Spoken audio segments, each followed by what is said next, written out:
We know NoCo. From Town Square Media, this is Tuned Into NoCo. I'm Ashlee Meehleis.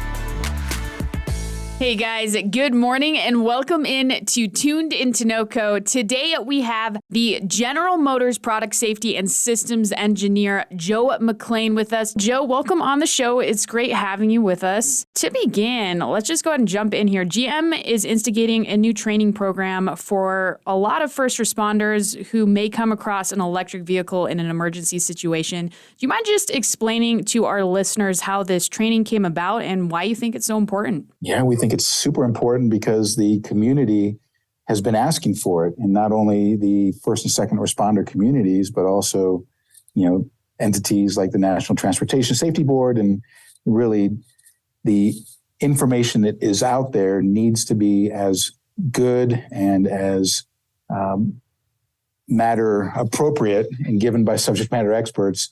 And so that's what General Motors is committed to. We're going around the country and even into Canada on almost 25 different stops and training venues, but we are committed to doing this hands-on in-person training for first and second responders around the future of electrification, and really starting with battery electric vehicles. I'll say origin story of this training came about more than 10 years ago when General Motors Chevrolet launched the Chevy Volt product. The Volt was a plug-in hybrid with a lithium-ion battery pack at the time, and was really market leading in terms of the technology and advancement of battery and electrification. And we undertook a training effort at that time, going around the country and communicating our commitments to safety.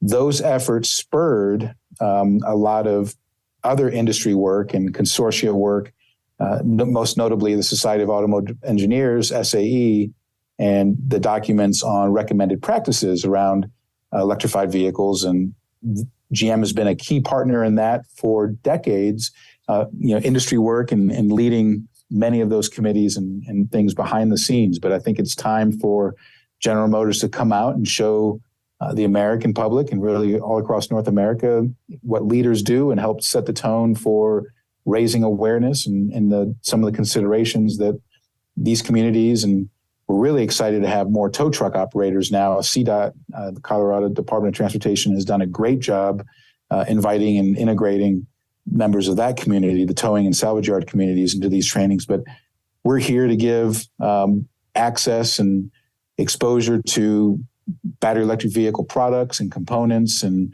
subject matter experts from across the company, and really answer any questions that folks have. So we do it in 4-hour sessions. The sessions are near identical, 8 to 12 in the first half of the day, and then 1 to 5 p.m. for both days. So 2 4-hour sessions a day. And like I had said before, we've had a tremendous appreciation from those that have attended and really know that this is needed. For sure. So why did you guys decide to come to Colorado for the trainings? One of the reasons we chose to come here to the Mountain West, the U.S. Department of Energy's National Renewable Energies Lab is here as well in Golden, Colorado. Okay. Super excited and look for, new things on workforce development and other training opportunities. But again, really hoping that the public embrace and become, more energy conscious in all aspects. But electrified vehicles are fun to own, and please check them out sometime, Ashlee. Yes, absolutely. And I, for one, know very little about this topic. So when I got your press release, it's super interesting. For our listeners who might be in the same boat, what are the main differences between electric vehicles and gas vehicles during an emergency situation? Well, what we try to communicate to first responders and those that are attending our training is that many of the existing response characteristics and procedures that have already been in practice for decades, if not, multiple decades, approaching the beginning of, motorized transportation, will be exactly the same. So these vehicles are built with safety in mind. The fact that a battery electric vehicle will have a high voltage energy storage device, and usually almost universally those high voltage battery packs, we call them rechargeable energy storage systems. That's what they are, but they're usually almost universally installed and put on the very bottoms of vehicles. So the weight on these vehicles, low center of gravity, is usually very well proportioned across the vehicle. But the color orange is also something that the industry, again, led by General Motors, has identified to just the consumers as well as the anybody in the general public or first responder community. Orange identifies potentially dangerous high voltage components or things that we do not want you to touch. Okay. We don't want you to try to cut or pull or pry or pull on orange cabling or any of the components that might have the color orange. So universally, those are probably two of the most important things for consumers and the general public, as well as the first and second responder community, that the batteries to propel these vehicles are large and usually implemented lower in the vehicle.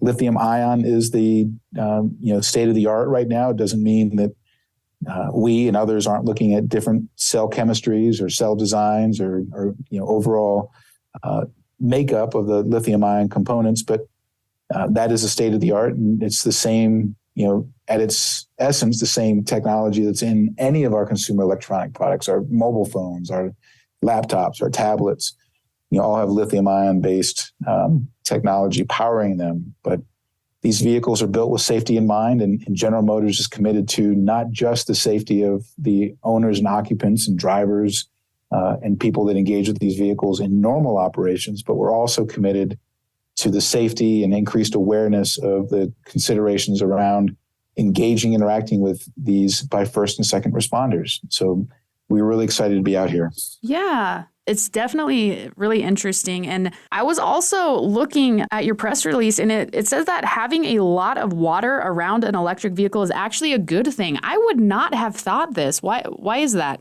Well, let me rephrase the question. So I think you're asking in emergency situations, if a vehicle had a thermal event or fire, it has been long established that the only thing that will successfully extinguish a lithium ion based fire, and again, whether this is a tablet or any other consumer electronic product, including electrified vehicles, is copious amounts of water. Okay. So it is something to think about, but again, these vehicles built with safety in mind, and the only thing that will extinguish a lithium ion based fire is copious amounts of water.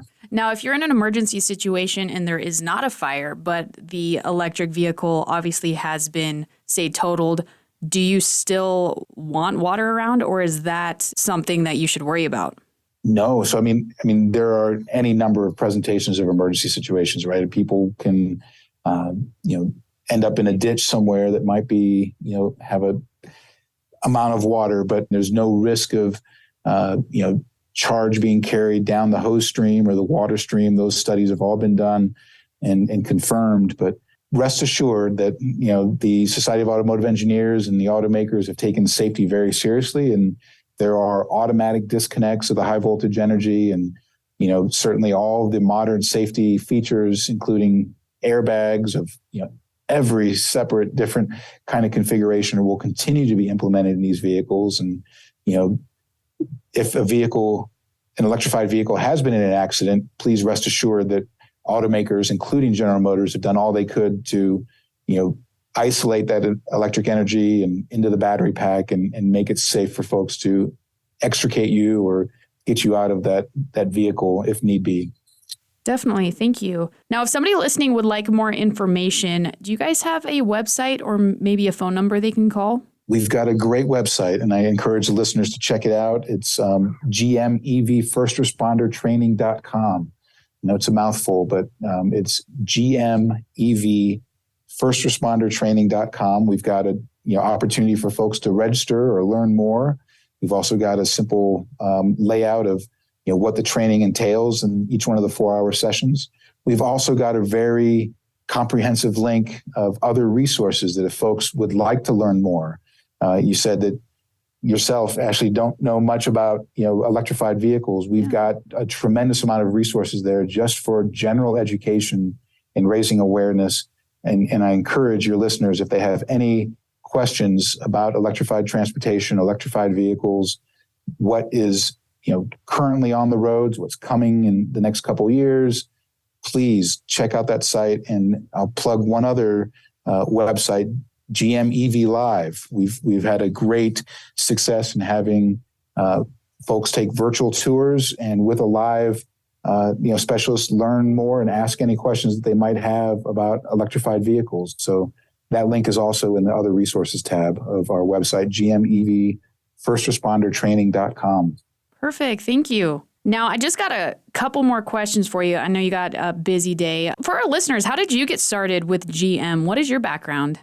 Yeah, that's a great question. So my background prior to coming to General Motors, was an active duty Army officer, professor at West Point, and led many first responders in organizations in the U.S. Army as an Army aviation officer, including what are called Pathfinders. So the Pathfinders are members of the military and the Army specifically that would go and either recover damaged aircraft or downed aircraft or clear fields for aircraft to land in. But many of them were trained firefighters in their civilian lives or went on to become other first responders. So I was hired on into General Motors in 2017 and was chosen to lead this team of curated, selected subject matter experts from across the company.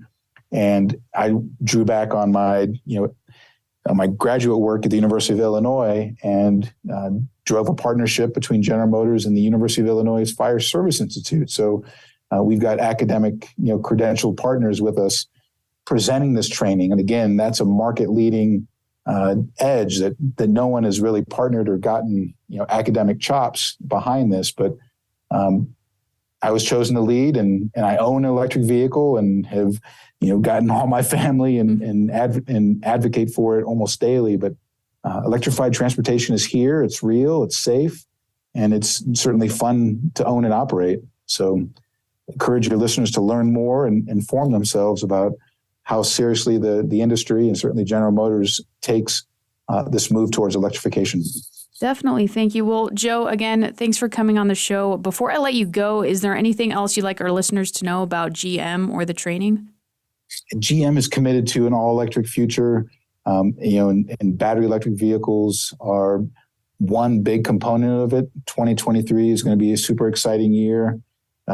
We've got a commonized battery platform that we call Ultium, and is the underpinnings of all of our current electric vehicle fleets from the Hummer forward. But very excited to be with General Motors and excited to lead this team of folks from General Motors and OnStar and the Illinois Fire Service Institute going around the country. Very excited to be here in the Mountain West and have had a tremendous reception from folks. And I want to say thanks to CDOT, all the folks in Region 1, and excited to reach any of your listeners that they are interested in learning more. I appreciate the opportunity. Yeah, thank you so much. For our listeners, if you'd like more information, head to gmevfirstrespondertraining.com. You can learn more about the training. They also have other resources on there, and you can register. Joe, thank you. Thank you very much. Appreciate the opportunity. Thanks for listening to What Matters in NoCo. I'm Ashlee Meehleis with Townsquare Media's Tuned Into NoCo. If you missed part of the show, you can find it on your Townsquare Media station app or website. If you or your organization would like to be considered for Tuned Into NoCo, send me an email at ashlee.meehleis@townsquaremedia.com. That's ASHLEE.MEEHLEIS@townsquaremedia.com.